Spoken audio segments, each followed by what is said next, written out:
L'heure est si grave que vous verrez des anciens pontes du régime aller arracher des micros dans des églises, et notamment la plus importante, l'église catholique romaine de rite latin. Nous avons vu un vice-président du Sénat prendre le micro du prêtre et entonner les chants de campagne à l'intérieur d'une église. C'est le moment de l'apostasie. Allez vérifier ce que c'est pour des religieux. Le prêtre était tout timoré.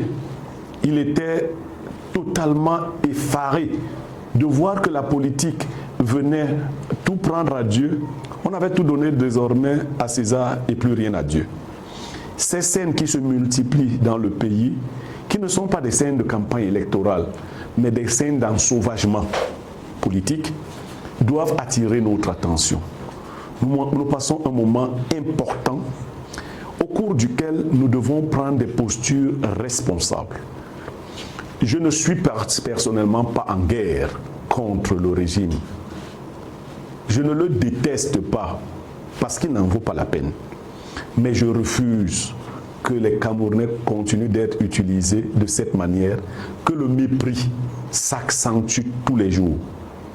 Les Camerounais sont un peuple intelligent. Ils sauront de manière civilisée, de manière responsable, régler cette question. Et la régler carrément de manière définitive. Parce que cette situation ne saurait durer éternellement. Nous avons pleine conscience que le président de la République, M. Paul Biya, a servi autant qu'il a pu. Il a fait pour le Cameroun ce qu'il pouvait. Mais chaque chose a son terme, bien évidemment. Vous ne pouvez pas continuer de susurrer cet homme. Ce n'est pas par amour pour lui, c'est par amour pour vous. C'est par amour pour la luxure à laquelle vous êtes devenus esclaves. C'est par amour pour la cupidité à laquelle vous vous livrez de manière éhontée. Mais la vérité, c'est que l'État est totalement désagrégé dans ces conditions. Parce que à la tête, la direction n'est plus claire. Et ce n'est pas les exemples qui manquent pour indiquer que la direction n'est plus claire. Beaucoup de manquements, des chevauchements, des guerres de clans, des guerres de tranchées, l'abandon des secteurs sensibles de la vie économique et sociale, et sont autant d'indicateurs qui montrent que la tête de l'État a vacillé. Et vous voulez nous faire vivre cela 7 ans encore. Non, ce n'est pas bon. Mais ce n'est pas vous le problème. Je préfère vous le dire. Le problème, c'est nous. C'est nous les Camerounais qui n'avons pas le courage de vous dire stop. Pas besoin d'utiliser les armes.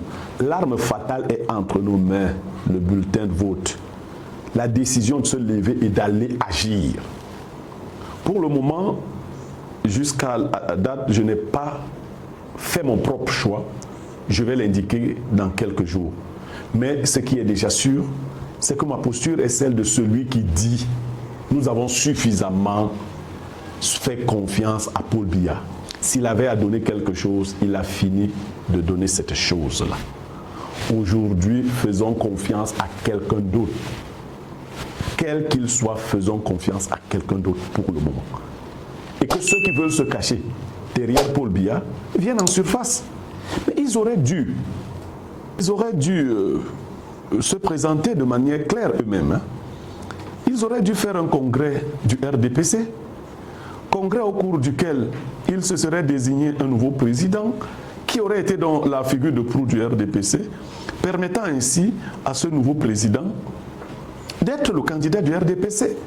Ils auraient donc pu mettre toutes leurs machines en œuvre pour réussir à installer à nouveau un RDPCiste à la tête de l'État.